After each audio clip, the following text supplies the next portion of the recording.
Hello नमस्कार, कैसे हैं आप सभी। आशा करती हूँ कि आप सभी लोग ठीक होंगे और स्वस्थ होंगे और आप लोगों की जो पढ़ाई है वो बहुत अच्छी चल रही होगी। आज मैं यहाँ पे आप लोगों के लिए सामान्य अध्ययन के बहुत महत्वपूर्ण प्रश्न लेके आई हूँ जो हमारी आगामी सभी परीक्षाओं के लिए बहुत ज़्यादा महत्वपूर्ण है और इनमें से हो सकता है कि एक ना एक प्रश्न हमारी आगामी परीक्षा में आ जाए। और अगर आपको ये प्रश्न पसंद आए तो प्लीज़ उसे लाइक और शेयर ज़रूर करिएगा और अपनी राय कमेंट बॉक्स में ज़रूर दीजिएगा कि आपको ये प्रश्न कैसे लगे। तो चलिए शुरू करते हैं हमारे जो प्रश्न है। तो पहला प्रश्न है, प्राचीन भारत में निम्नलिखित में से कौन सी एक लिपि दाईं से बाईं ओर लिखी जाती थी। तो हमें बताना है कि जो प्राचीन भारत में इनमें से कौन सी ऐसी लिपि है जो दाईं से बाईं ओर लिखी जाती थी।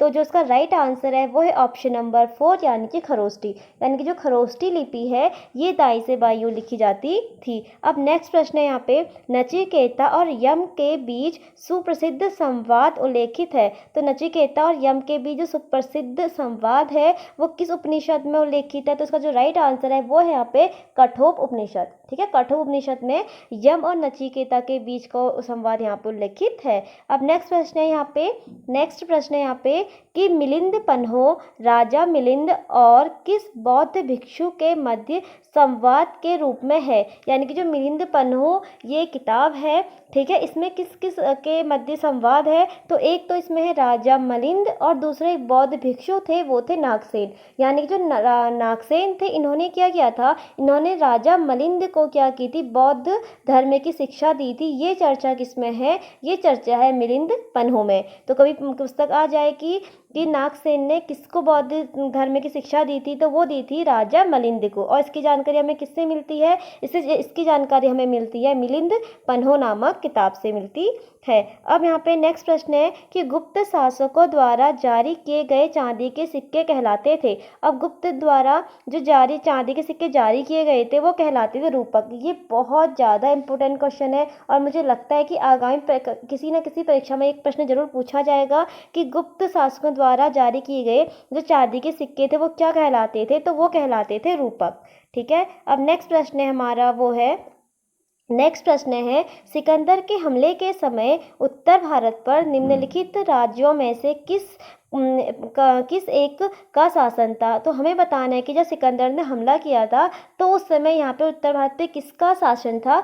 तो वो था यहाँ पे नंदवंश। ठीक है, नंदवंश का यहाँ पे शासन था और नंदवंश में भी यहाँ पे किसका था, ये था धनानंद का। ठीक है, जो महापद्मनंद के बाद जो यहाँ पे शासक बनते हैं धनानंद, तो धनानंद का यहाँ पे क्या था, उस टाइम पे यहाँ पे शासन था। तो ये पूछ दिया जाए कि सिकंदर के हमले के समय नंदवंश का शासक कौन था, तो वो था धनानंद। अब नेक्स्ट प्रश्न है यहाँ पे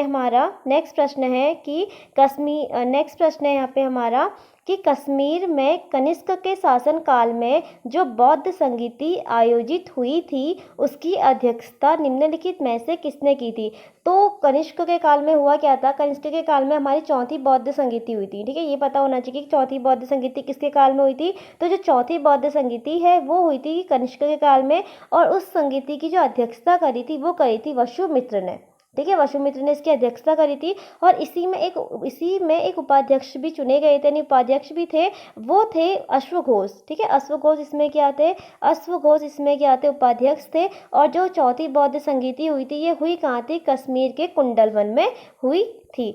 तो नेक्स्ट प्रश्न है हमारा वो है निम्नलिखित में से कौन सा एक अन्य तीनों के समसामयिक नहीं था। तो हमें बताना है कि इन चारों में से तीन तो ऐसे थे जो एक दूसरे के समकालीन थे लेकिन चौथा नहीं है। तो जिसका राइट आंसर है वो ऑप्शन नंबर 3 यानी कि मिलिंद। जो मिलिंद था वो इन तीनों का समकालीन नहीं था, जबकि बिंबिसार, गौतम बुद्ध और प्रसेनजीत ये तीनों एक दूसरे के क्या थे, समकालीन थे। अब नेक्स्ट प्रश्न है हमारा वो है यहाँ पे कि निम्नलिखित 4 वेदों में से किस एक में जादुई माया और वशीकरण का वर्णन है। तो जादुई माया और वशीकरण का जो वर्णन है ये है हमारे अथर्व वेद में। इसमें जादू टोना, कर्मकांड, जादुई माया, वशीकरण ये सब के सब किस में है, ये सब हमारे अथर्व वेद में है, जो सबसे अंतिम वेद भी हमारा है। अब नेक्स्ट प्रश्न है यहाँ पे कि गुप्त काल में लिखित संस्कृत नाटकों में स्त्री और शूद्र बोलते थे।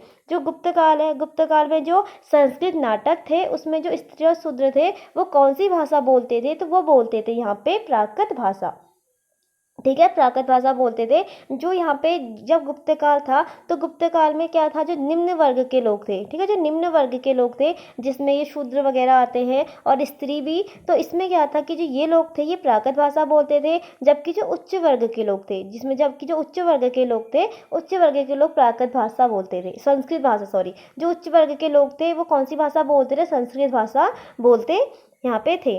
ठीक है, अब नेक्स्ट प्रश्न है यहाँ पे हमारा, अब नेक्स्ट प्रश्न है हमारा यहाँ पे कि अनुव्रत सिद्धांत का प्रतिपादन किया था। तो जो अनुव्रत सिद्धांत का जो प्रतिपादन था वो किया था जैन धर्म में। अब यहाँ पे जो अनुव्रत सिद्धांत है ये है क्या, तो ये क्या है, तो जो महावीर स्वामी के जो 5 आर्य सत्य है, 5 आर्य सत्य क्या क्या है, सत्य, अहिंसा, ठीक है, सत्य हो गया, अहिंसा हो गया, असत्य, परिग्रह, ठीक है, और लास्ट में ब्रह्मचर्य, जो 5 हमारे आर्य सत्य थे, इन 5 आर्य सत्य को मिला के क्या कहा जाता है, अनुव्रत कहा जाता है। और ये किससे संबंधित है, ये संबंधित है हमारे जैन धर्म से संबंधित है।